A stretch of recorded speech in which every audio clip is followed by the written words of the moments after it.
pals, I'm here today to do a library book haul. I have 13 more books to talk about.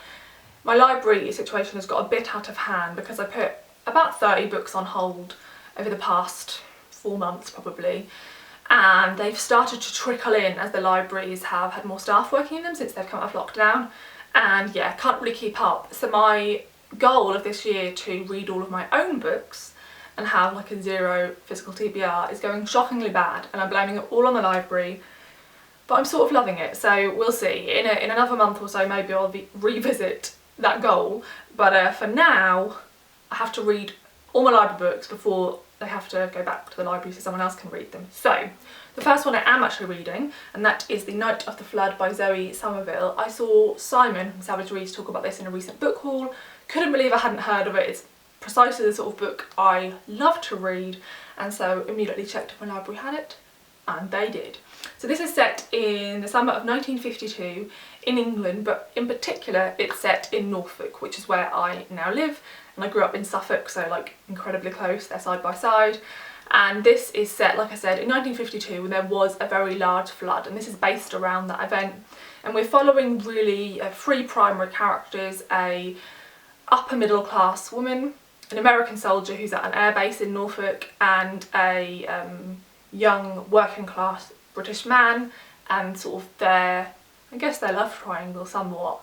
But it says on the back that a mystery takes place during the flood, and years later this mystery still has hold of them all, and like dark things are under the water. So yeah, very much intrigued by it, and it's really cool to read a book where every single place that's referenced I know what they're talking about. It happens very rarely. I know people who live in really big cities get this feeling all the time.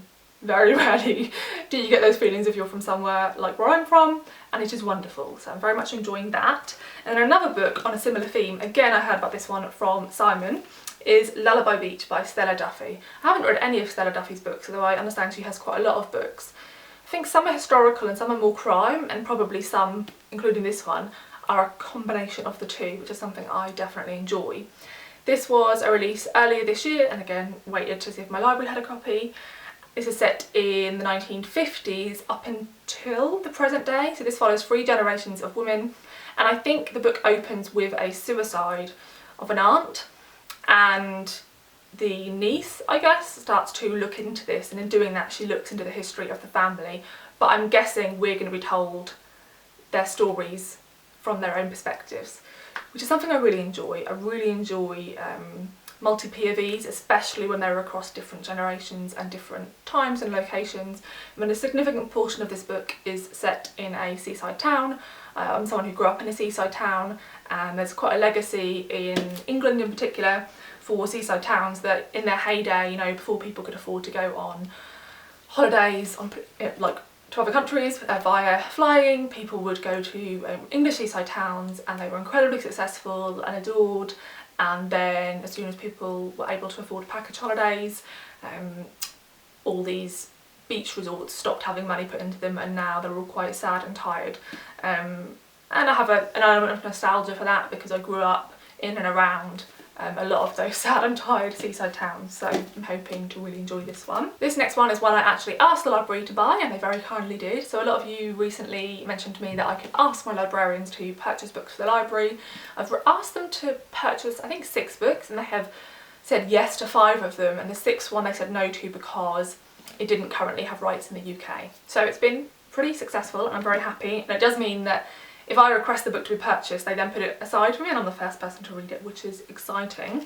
And so that book is How Beautiful We Were by Imbolo and Mbue. So like I think I've said in a previous video, I'm trying to pick up books, like buy them, if I like know and love the author and I'm pretty sure I'm going to love that book and want to own it. And if they're a new to me author, or an author I've read their work before and enjoyed but not completely loved, then I am instead requesting from the library, and then if I do love them, I will then purchase a copy. This is one of those books. I've not really heard much about it other than the blurb. I thought it sounded really interesting, so I thought I would give it a go. So this author is originally from Cameroon, but she currently lives in New York, and this is set in a fictional African village, and it tells the story of a group of people who live in fear of environmental degradation because an American oil company have put their pipelines through this village.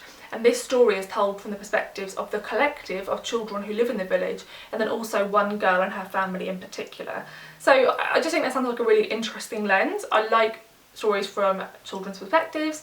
I would like to read more books from like a chorus of voices, and also I'm always interested in reading books that have an element of environmental commentary. So have you read this book? If so, what did you think? The next one is Transcendent Kingdom by Gyasi. So bizarrely, I requested this one at the library.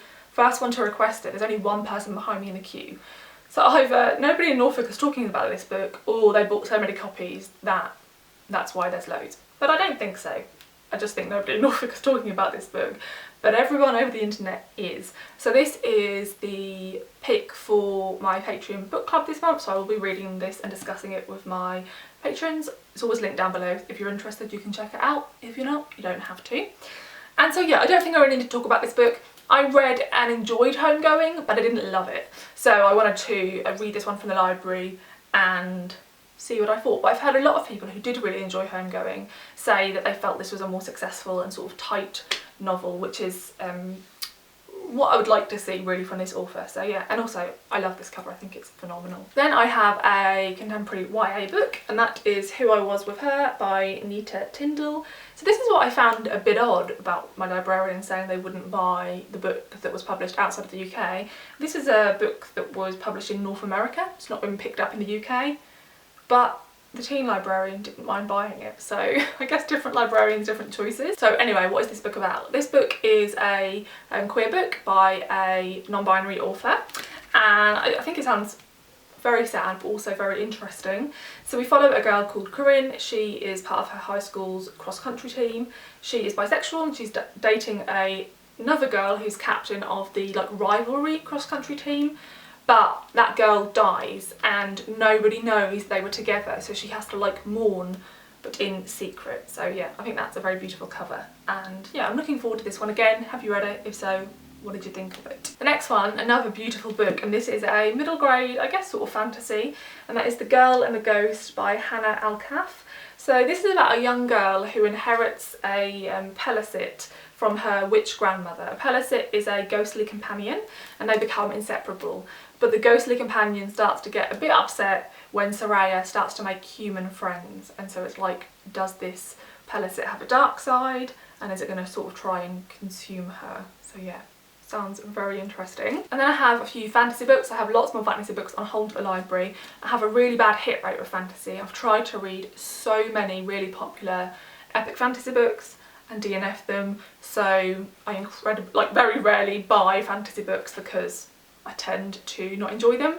Even though I love fantasy, I just think most of the fantasy that's published and is like really widely enjoyed isn't the sort of fantasy that I enjoy. But one I have wanted to give a go for a while is An Ember in the Ashes by Sabaa Tahir. This is the first book in I think a YA fantasy quartet, and I think the quartet is now finished, so I'm intrigued to pick up a finished series. I'm hoping this is completely page turnery and I'm just going to want to like blaze through them all. That is what I would love, because I love when that happens, and I find that's the most common for me with either fantasy or YA, and this being a combination of the two, I'm hoping it'll work. I don't really know much about what this is about, to be honest. I just know that lots of people say it's amazing. I think it's about two characters and they meet at like a training school for soldiers and they both have something against the Empire. I think that might be it. So yeah, have you read it? Did you enjoy it? The next one is The Bone Shard Daughter by Andrea Stewart.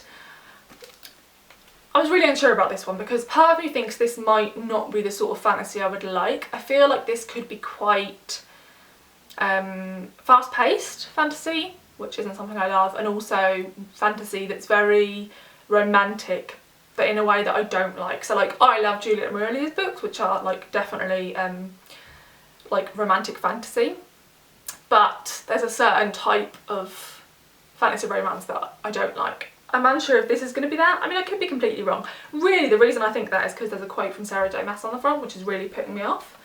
But I mean, she could have good taste even if she can't write very well. So this is about a young woman who should be taking on the Empire after her father, but he refuses to hand it to her because she has no memories of her childhood. and also he wants her to master the art of bone shard magic, which I don't think she can currently do. I don't know. I think I could really dislike this one, or it could be good. We shall see. The next one is a new release, and that is Hall of Smoke by H.M. Long, and this is another recent release from a female fantasy author, which is something I always keep an eye out on. And this is, you know, there's a few things I don't like in fantasy, like tropes, and I might do a video about this soon. Like, let me know if you'd be interested in a video on fantasy tropes I love and fantasy tropes I hate, because I have opinions. One of the tropes I am really not a big fan of is gods and goddesses in fantasy. So I think that is a pretty big element of this. We follow a woman who is a priestess of the goddess of war, and she is banished, and she has to find somebody to atone for her weakness, and there's also some big wars going on, and it says she's thrust into a battle between the gods of the old world and the new. So yeah, to be fair, like, all of that doesn't sound like my thing, but there's not loads of like fantasy coming out that sounds like I would love it, so I'm willing to take the risk, and like the writing style could push past the fact that I'm not really into gods and goddesses. I don't know.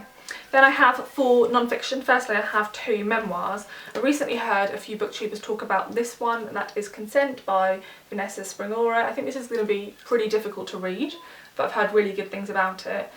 So Vanessa Springora is currently a French editor and writer, and this is about the fact that 30 years ago, when she was a teenager, she was groomed by one of France's most successful male writers, and she was groomed like knowingly, not to her but to all the people around her. So her parents knew, all of their friends knew, and everybody just sort of accepted it. And it was at a time in France when people thought it was acceptable for much older men to be attracted to very young girls. And it's about that experience of going through something that the vast majority of people would say is abhorrent, but yet having everyone around you think it's completely fine and think you're just in this like romantic relationship together. So yeah, it's going to be pretty hard to read, but I've heard really good things about the writing style.